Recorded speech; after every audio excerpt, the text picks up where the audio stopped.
मनाचा वेध घेणारे news channel star city one.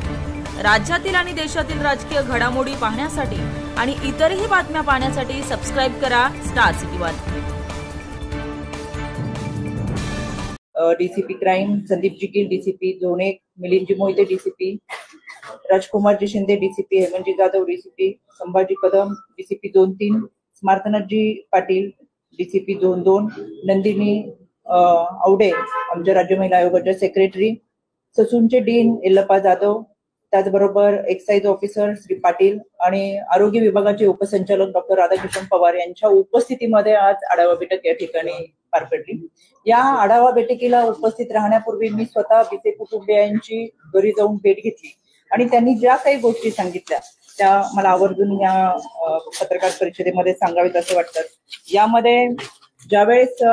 कोणतीही व्यक्ती किंवा पेशंट हा डॉक्टरांकडे गेल्यानंतर त्याचे वैयक्तिक आयुष्यातल्या काही गोष्टी असतात ते डॉक्टरांशी शेअर करतात, कारण चांगल्या पद्धतीची ट्रीटमेंट ही पेशंटला मिळाली। त्याच्यामुळे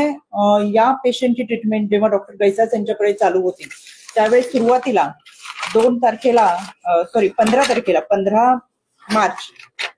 15 मार्चला पहिल्यांदा पेशंट हे डॉक्टरांना भेटलेले आणि त्यांनी 15 तारखेला भेटल्यानंतर 15 मार्चला भेटल्यानंतर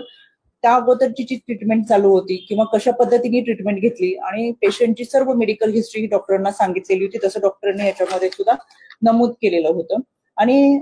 पेशंटची मेडिकल हिस्ट्री फक्त डॉक्टरांना माहित होती,